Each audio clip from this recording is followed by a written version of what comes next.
ইফতারের টেবিলে রাজকীয় স্বাদের একটি রেসিপি সিঙ্গারার চটপটি। ঘরে থাকা ডাবলি আর মচমচে সিঙ্গারা দিয়ে তৈরি এই চটপটি ছোট বড় সবার মন জয় করে নেবে। তো আজকে আমি এই চটপটির রেসিপিটা তোমাদের সাথে শেয়ার করব, দই চটপটির রেসিপি। তো খেতে কিন্তু দুর্দান্ত লাগে। তো হাই গাইস, আসসালামু আলাইকুম, welcome back to my channel. কেমন আছো তোমরা সবাই? আশা করছি ভালো আছো। আল্লাহর রহমতে আমি অনেক ভালো আছি। তো গাইস, চটপটি তৈরি করার জন্য সর্বফার্স্ট আমাদের লাগবে হচ্ছে তেঁতুল। আর এখানে আমি তেঁতুল নিয়ে নিছি।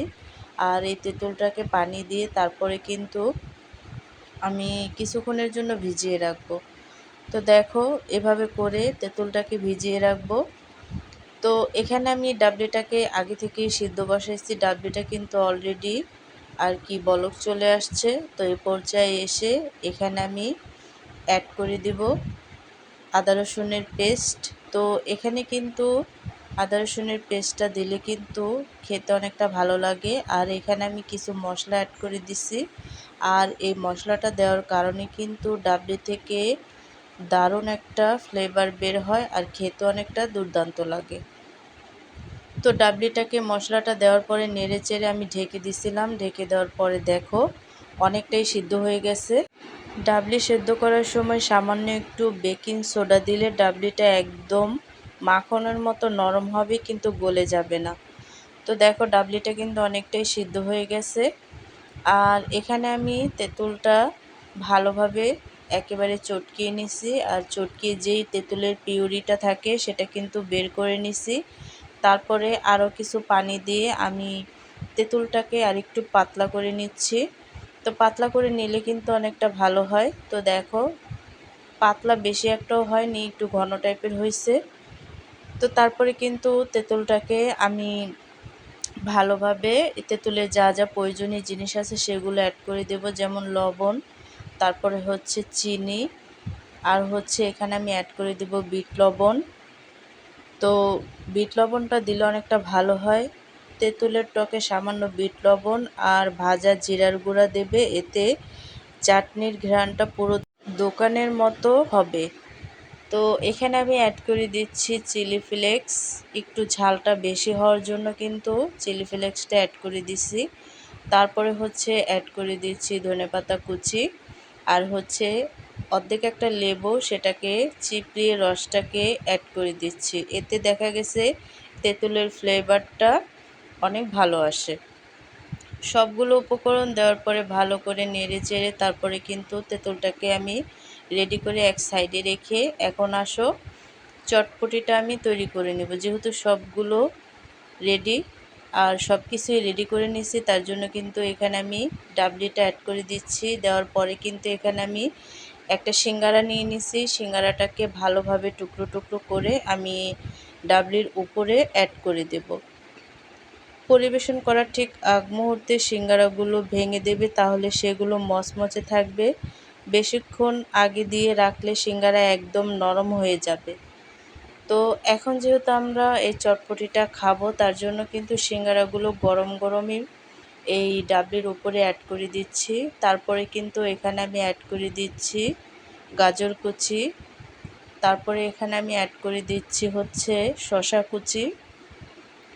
তারপরে কিন্তু এখানে দিয়ে দিব পেঁয়াজ কুচি। তো তোমরা যে যেমন পরিবেশন করে বা যেভাবে খেতে চাও তেমন করেই কিন্তু খেতে পারো। তারপরে কিন্তু এখানে আমি অ্যাড করে দিলাম লেবু কুচি। তো বেশি একটা জিনিস দিলে কিন্তু খেতেও দুর্দান্ত লাগে। তারপরে হচ্ছে এখানে আমি অ্যাড করে দিচ্ছি কাঁচামরিচ কুচি। তো এখানে আমি অ্যাড করে দিচ্ছি টমেটো কুচি। তো বেশি জিনিস দিয়ে পরিবেশন করলে কিন্তু খেতেও দুর্দান্ত লাগে।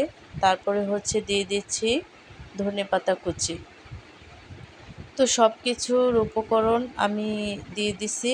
আর দেওয়ার পরে কিন্তু এখানে আমি অ্যাড করে দিব তেঁতুলের পিউরিটা, যেটা নাকি আগে থেকে আমি রেডি করে রাখছিলাম। আর চটপটির আসল স্বাদই হচ্ছে তেঁতুলের পিউরিটা। তো তেঁতুলটা আমি উপর দিয়ে একটু দিয়ে দিব। তো দিয়ে দেওয়ার পরে কিন্তু এখানে আমি অ্যাড করে দেব দই, টক দই। মিষ্টি দই না, কিন্তু টক দই অ্যাড করে দেব। আর এই চটপটির আসল স্বাদটাই হচ্ছে এই টক দই। তো টক দইটা আমি উপরে অ্যাড করে দিচ্ছি। তোমরা চাইলে কিন্তু খাওয়ার সময় এই টক দইটা ফেটিয়ে তারপরে কিন্তু চটপটির সাথে খেতে পারো। এতে দেখা গেছে চটপটিটা কিন্তু অনেকটাই দুর্দান্ত লাগে। তো ফাইনাল লুকটা দেখো।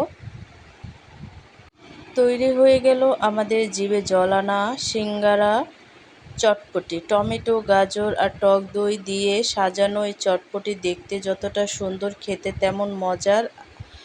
আজই বাড়িতে ট্রাই করো, আর কেমন লাগলো অবশ্যই জানাও।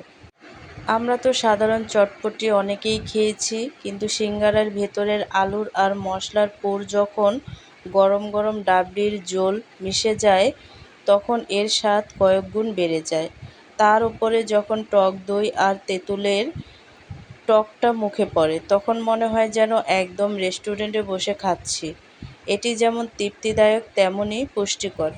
তো গাইস, তোমরা যারা আমার রান্না পছন্দ করো তারা জানো আমি সবসময় চেষ্টা করি সাধারণ কিছু দিয়ে অসাধারণ কিছু বানাতে। তোমাদের এক একটা সুন্দর কমেন্ট আমাকে অনেক বেশি সাহস দেয়।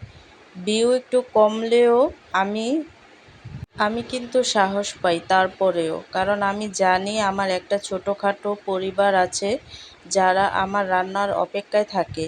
তোমরা পাশে থেকেও লাইক শেয়ার দিও, আমাকে নতুন নতুন রেসিপি তৈরির উৎসাহ দিও।